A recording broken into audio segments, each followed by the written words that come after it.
There's a story I like to tell, and it's about a guy who goes into a factory, if you would, where a bunch of workers are weaving a great piece together. And there's the master weaver standing, you know, at the front of the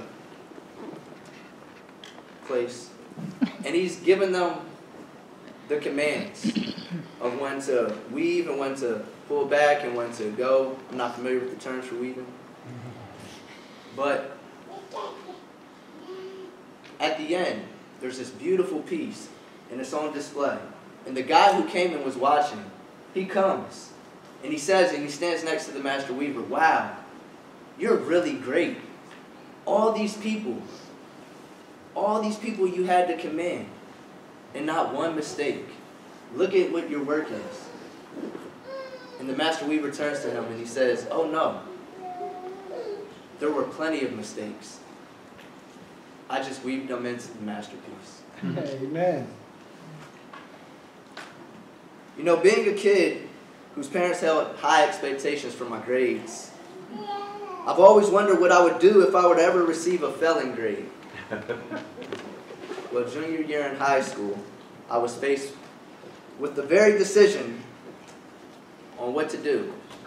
You see, I neglected a somewhat weighty book report because to me, if a book kind of seemed rather uninteresting back when I was in high school, I like to read a bit now. I really didn't like to read it. So I thought to myself, you know, I could probably, you know, get away with skimming through some pages, asking around, and still pass this book report with maybe a C, a B.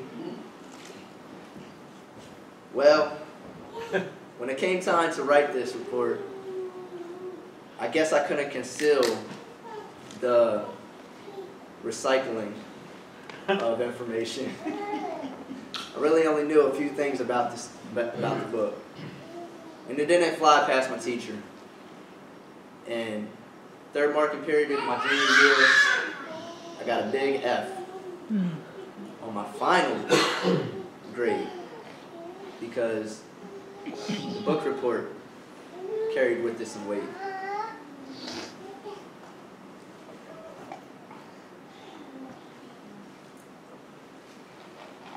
Upon receiving that failing grade, I was left with the decision. Do I go and face that man? Well,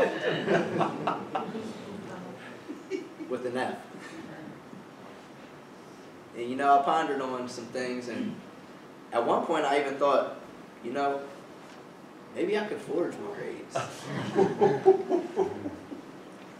It didn't last long, that thought. I didn't have the guts for that. But I heard of another young man faced with this same decision. At one point in his life, he had failing grades. And he must have been under a lot more pressure than I was. Because in his case, he actually did forge his grades. And I can honestly say that there was much contemplation toward the attempt of such a bold maneuver when I considered it back in my junior year of high school. So I do empathize with that young man. However, when he made his decision, I wonder if he knew that 20 years into his future, he would be given a ring.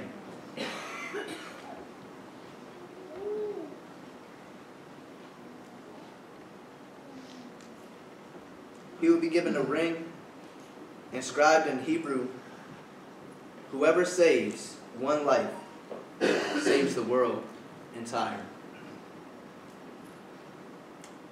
Esther is a story very familiar to us, and today we're going to look at Esther's story.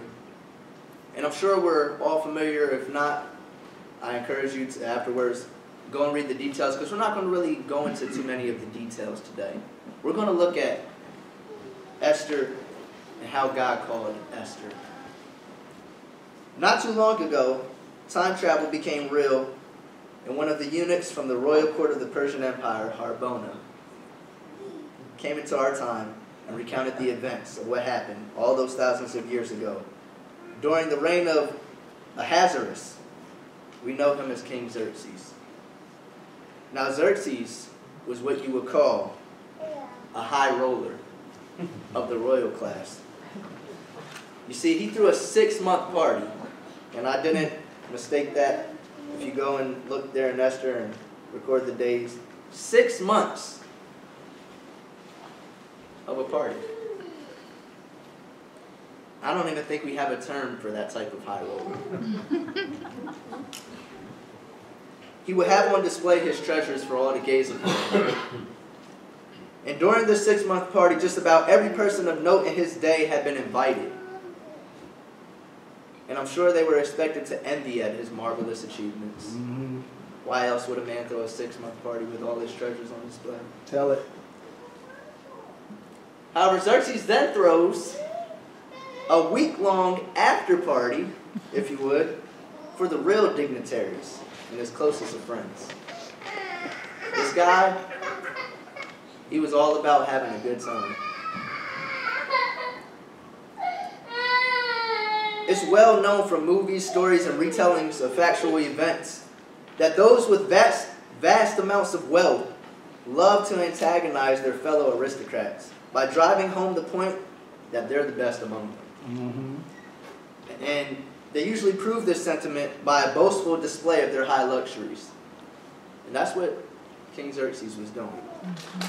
Now, when it comes to rich, middle-aged men, how do we see this exemplified most? 2 words. Trophy wife. Well, Xerxes was no different. Preacher. We see him thrust the final dagger into his friend's pride by showing them his ultimate triumph, Queen Vashti,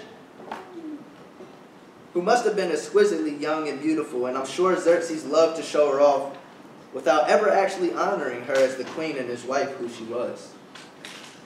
However, she refuses to come this time he calls her around during this, at the end of the conclusion of the week-long after party. And we see poetic justice truly eyed, because her refusal truly deals the real crushing blow to King Xerxes himself, the one that he wanted to stick to his comrades by showing off his beautiful bride. In return was dealt to him, and her refusal to come. She got him right in the ego, you know. Xerxes, after being counseled to tame this woman, or all women will rebel, issues a royal decree stating that every man should rule his own household. And obviously he begins a search for a new queen. It's very important to understand that this was no secret, however. Whoever the new queen was would understand the camouflage delicacy of the man she was marrying. You don't make a royal decree unless you're really hurt. Mm-hmm.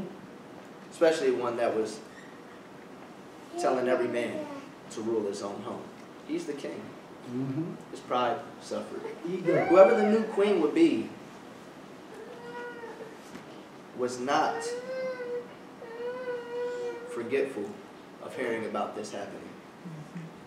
We're in a sermon series entitled The Calling.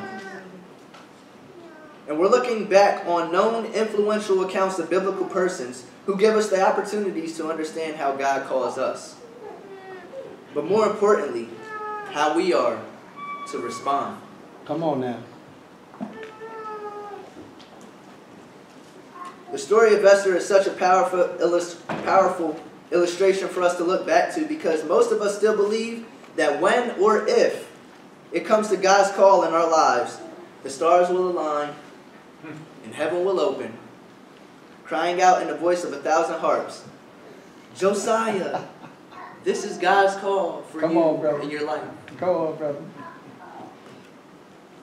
But the story of Esther is so important for all of us who would hold to these same expectations, because not only do we not see anything close to that happening to Esther, but it's actually a fact that God's name is never even mentioned anywhere in the book itself. There were no prophets sent to give word, no angels, no voice from a burning bush. Nothing. But look at this story, and it's clear to see that Esther heard God's call. There are 3 questions I want you to reflect on as we magnify 3 points of note from this story.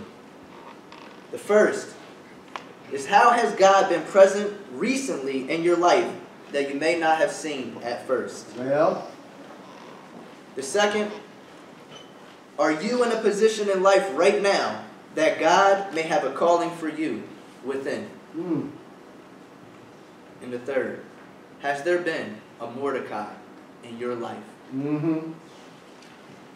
Reflecting on our first question, I want us to take a look at Esther and apply this question to her life circumstances. How was God present and at work in her life even when she may not have seen it at first? Esther was a Jewish girl who had been raised by her cousin after losing both of her parents. She was orphaned. Although touching, it is not a story that is out of the ordinary to us. We hear about similar stories all the time. For some of us, our stories may be strikingly close to that of Esther's, but what do we see? Out of all the beautiful women in the Persian Empire, Esther's beauty stood above all the others, and Xerxes made her his queen. Now, this life as queen must have brought with it a life lived within a high degree of luxury. This man, Xerxes, is the same man who threw a 6-month party. So you can imagine the way his queen would live. Yes, sir. So Esther was most definitely living in the lap of luxury. It must have been like living in a real-life dream. But what do we know of the story of Esther? It was because of her position in life that a cause of great importance could be accomplished. Come on. When it came time for her to make a very intimidating decision, she at some point must have asked herself, did I do anything to get to where I'm at? What made me so special that now I'm queen and I have to make this decision? I heard it put wonderfully before, sometimes people are born on third but think they hit a triple. A preacher who I love to watch, Lee and I watch him now. It's a great saying. Sometimes people are born on third but think they hit a triple. Well, How many times do we allow the comforts of our lives or our positions in life to seem as if they in themselves are the end of God's call for us? You see, earlier I wanted us to recount that Xerxes issued a royal decree stemming from his humiliation. Humiliation generated from his previous wife's lack of regard toward the regal kingship, obviously believed to be that which he flaunted. Because I wanted us to understand that this was no secret, especially to Esther, who would have had opportunity to get all of the scoop from her attendants who used to attend Vashti. I'm sure she knew well the type of man who was to be her king. mm-hmm. You see, Esther's call in life brought with it extreme risk. I heard Matt in his study this morning talking about some things that Xerxes has done. Xerxes was a frightful man to those who were his enemies, to those who dealt him a blow to his ego. Esther had to put everything on the line, even her life. And this brings us to our next question. Are you in a position right now in life that God may have a calling for you within? Learning from what happens here to Esther, we see that God's calling always brings with it the need for sacrifice.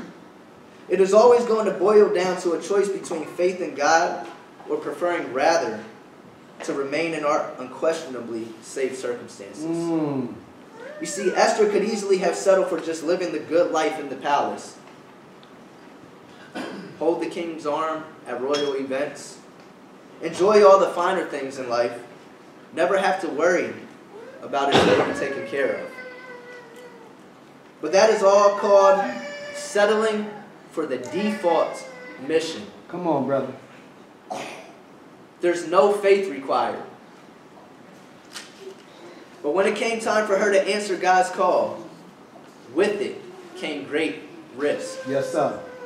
Anyone who came before the king without being summoned first, no matter what title you held or what position you were at, that person would be put to death. That's serious. That's serious.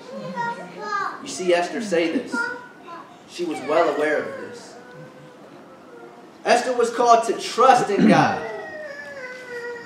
The default mission doesn't involve any sacrifice. You see, she had to put her life in the hands of God. Amen. Not knowing what the outcome would be when she went before the king unsummoned. God's call requires sacrifice. When we see our Lord tempted by Satan himself in the wilderness, Satan wants Jesus to settle for the default mission. Take the glory, have it all. Skip the part where you have to put your life in God's hands. Come on, preacher. Trusting him to pull you through. Any call that calls me to no risk, no sacrifice, and no self-denial is a call from the wrong king. Amen. The story of Esther saving her people was wrapped up in the question, God, how can I serve your cause in the circumstances I'm in right now? Amen. God, how can I serve your cause in the circumstances I'm in Right now? Our third question. Has there been a Mordecai in your life? Yes, sir. Is there someone who has helped you remain focused on God's call? You see, when we become successful and elevate ourselves to positions of importance in life, we tend to promote ourselves above the need for counsel, and vice versa. Amen. Those who used to counsel us see our success and say, they've done well for themselves. I can take a step back now. But we all need a Mordecai. When you go back and look into the story of Esther, you see Mordecai. And you see him not giving up. Him not doing what I just said some of us come to do. Come on now. Esther was queen. And yet Mordecai still gave her counsel Amen. on what she ought to do Yes, sir. to answer God's call. We all need a Mordecai. We lose focus. We settle for the default mission. We need to be reminded that we are where we are in life only because of God's grace. Amen. And not our own cunning. Come on. Even in having the abilities in the first place, which afford us opportunity to gain success, in those we must understand that they are two gifts graced to us by God. Yes, sir. We have been born on third, but we think we hit a triple. Mordecais in our lives are of such a high value that no price can be placed on them. You said something. Mordecais in our lives love us too much to see us ignore the call God is making to us in our lives. That's true. They smack us on the back of our heads about it, That's true. telling us to stop ignoring it. God's calling you. Yes, sir. Mordecai reminds Esther to think of her people. Don't be blinded by what came with the venue in which God has placed you. You are there for a higher purpose than simply enjoying the luxuries. You see, that is how Satan works. Yes, he does. He takes the blessings of God and blinds you by them in order for you to ignore the reason God has blessed you with them in the first place. To rescue others from the clutches of death.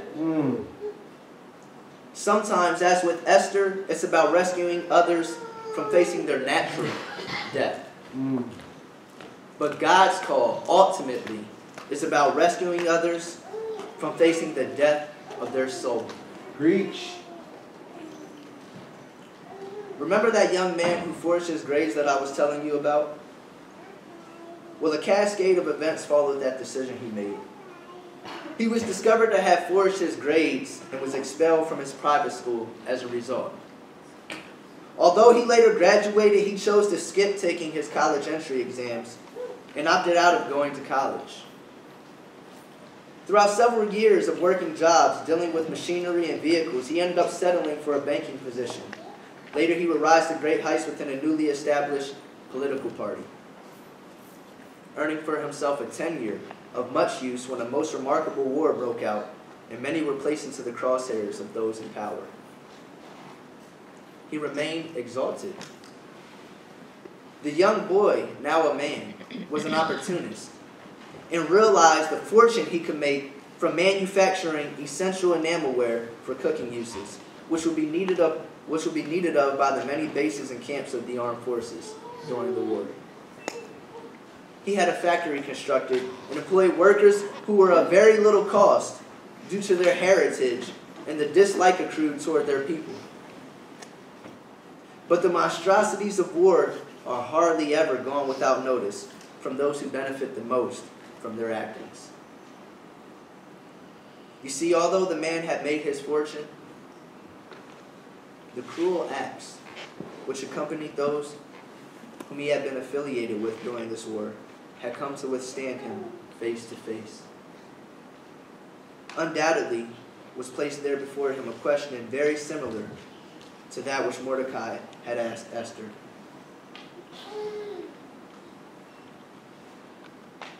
Who knows? Perhaps he had come to this influential position in life for such a time as this. His workers soon faced the deadly horrors of being shipped off to camps of mass murder and torture.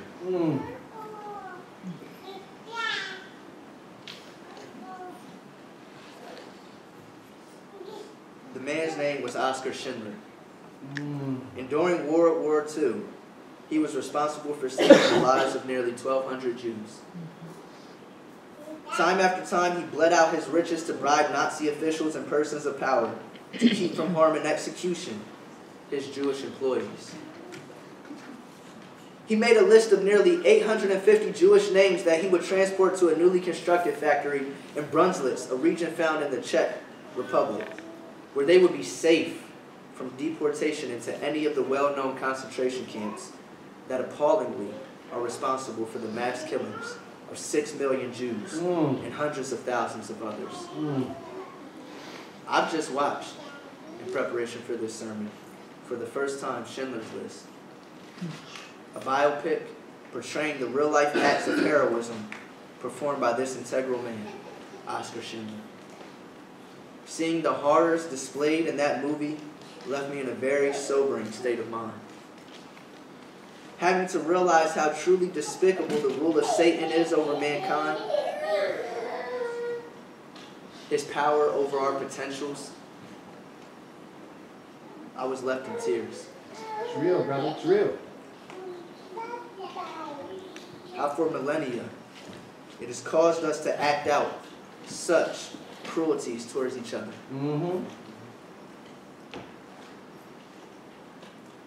All one can say is, my God, my God. Oskar Schindler was honored by the Jews whose lives he saved and was buried at Mount Zion, the only member of the Nazi Party to be honored in this way. And they, too, gave him that ring that said, whoever saves the life of one saves the world entire. Amen.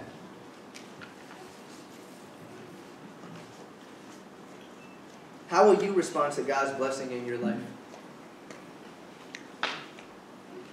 If you doubt that He has blessed you, I encourage you to do some serious reflection on your life. Amen. Look at the fact that you're here today with the capability of receiving this message. Go back and read the story of Esther. God has you right where He wants you. And yes, sometimes that can be a scary place. That's right. But that is when we truly must put our trust into the hands of God and believe that He is, and that He is a rewarder of those who diligently seek Him. If you have yet to put your trust in Jesus, don't feel as if you have to be anyone other than who you are right now for Him to hold you in His arms. He's calling to you. He's pointing to His cross He's telling you, come. It's called the prophet. For such a time as this, God is calling. Come without delay. God bless. Amen. Let's all stand and sing.